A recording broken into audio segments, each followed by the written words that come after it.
Hello students, माँ Vindhyavasini channel में आपका स्वागत है। हम क्लास 9th के CBSE बोर्ड के हिंदी के पहले पाठ कबीरदास की साखियों के बारे में पढ़ने जा रहे हैं। कबीरदास की साखियाँ पढ़ने से पहले हम कबीर जी का संक्षिप्त परिचय जानेंगे।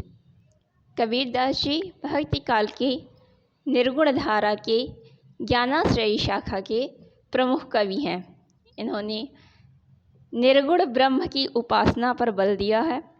उसके साथ ही साथ इन्होंने समाज में जो भी कुरीतियाँ फैली थीं, अंधविश्वास फैले हुए थे और विभिन्न प्रकार की ऐसी भावनाएं जिसके कारण समाज में दो वर्ग बट चुके थे, एक शोषक वर्ग और दूसरा शोषित वर्ग।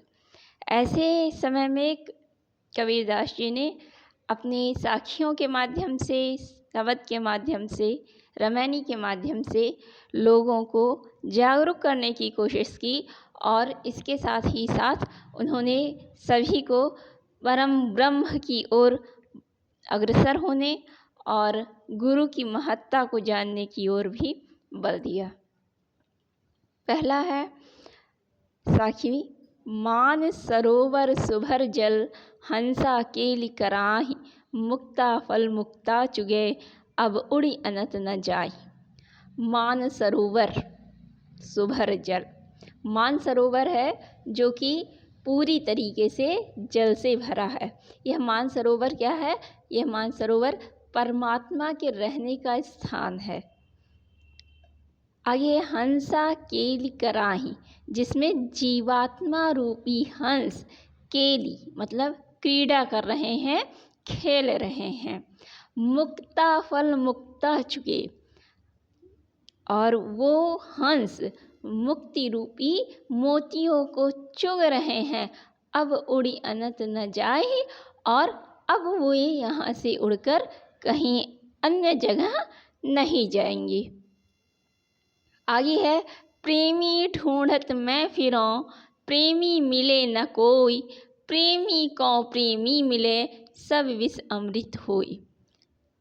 कबीरदास जी कहते हैं कि मैं प्रेमी को ढूंढते हुए इधर उधर घूम रहा था।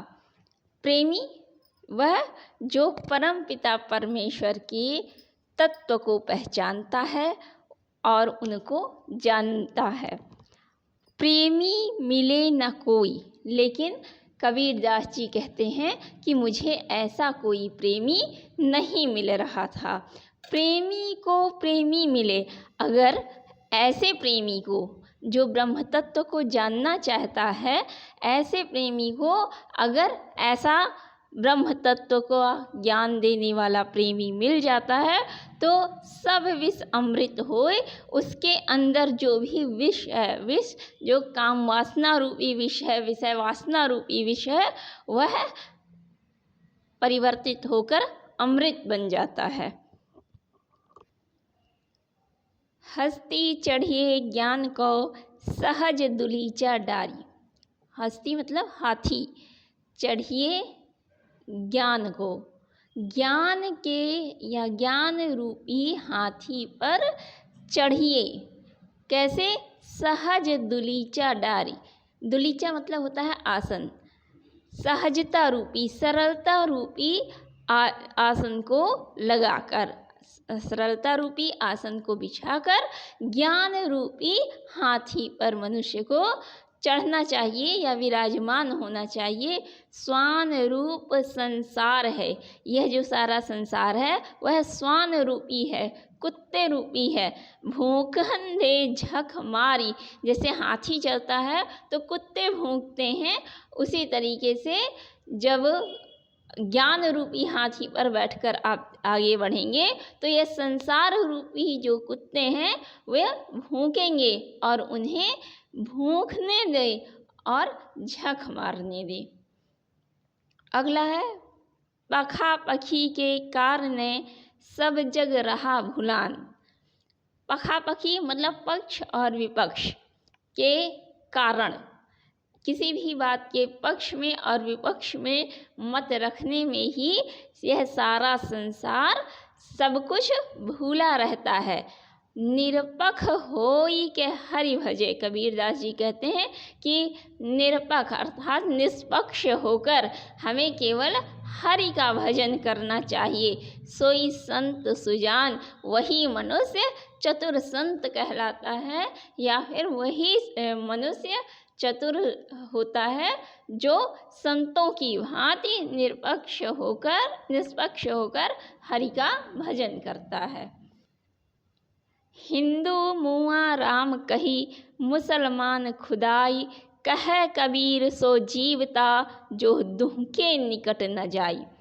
कहते हैं कबीरदास जी कि हिंदू मुआ राम कही, जो हिंदू होते हैं वह राम कह के मर जाते हैं, मुआ मतलब मर जाते हैं। और मुसलमान खुदाई, और जो मुसलमान होते हैं वह खुदा खुदा रटते हुए मरते हैं।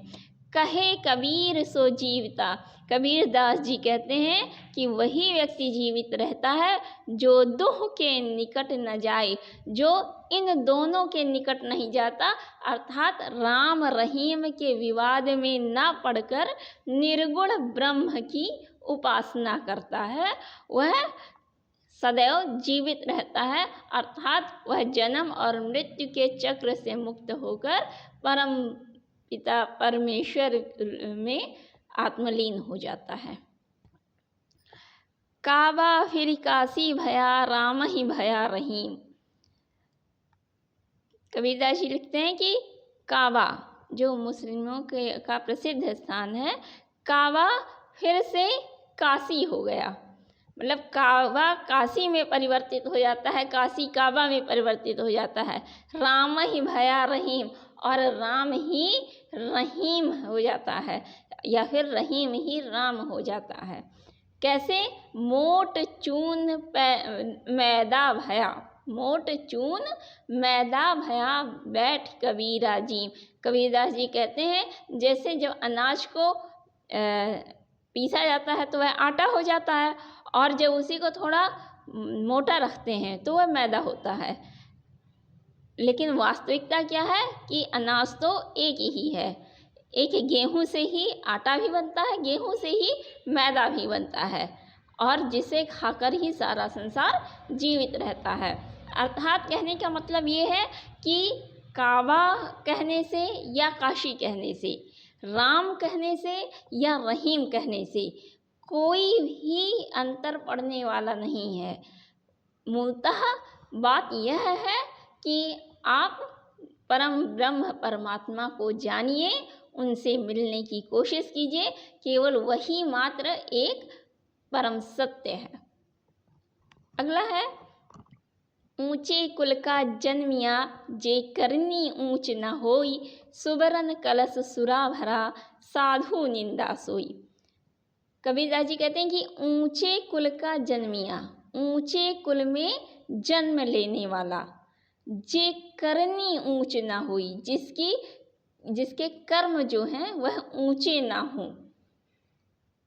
मतलब कहने का अर्थ ये है कि अगर आप ब्राह्मण कुल में जन्म लेते हैं या किसी भी अच्छे कुल में आप जन्म लेते हैं, लेकिन आपके जो कर्म हैं वह अत्यंत नीच हैं, आप मदिरापान करते हैं, आप लोगों को अपशब्द कहते हैं, आप विभिन्न प्रकार की गंदे व्यसनों में लिप्त हैं, तो ऐसे होने से कोई मतलब नहीं है, कोई फ़ायदा नहीं है।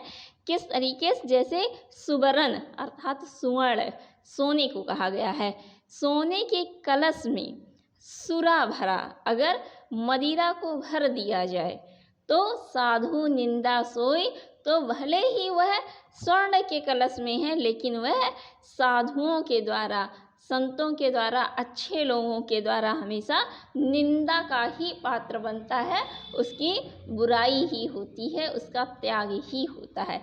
इसलिए मनुष्य किस वर्ण में जन्म ले रहा है यह महत्वपूर्ण नहीं है, महत्वपूर्ण यह है कि उसके कर्म कैसे हैं। अगर आपको यह चैनल अच्छा लगा हो तो सब्सक्राइब करें, ऐसे ही वीडियो पढ़ने के लिए लाइक करें। धन्यवाद।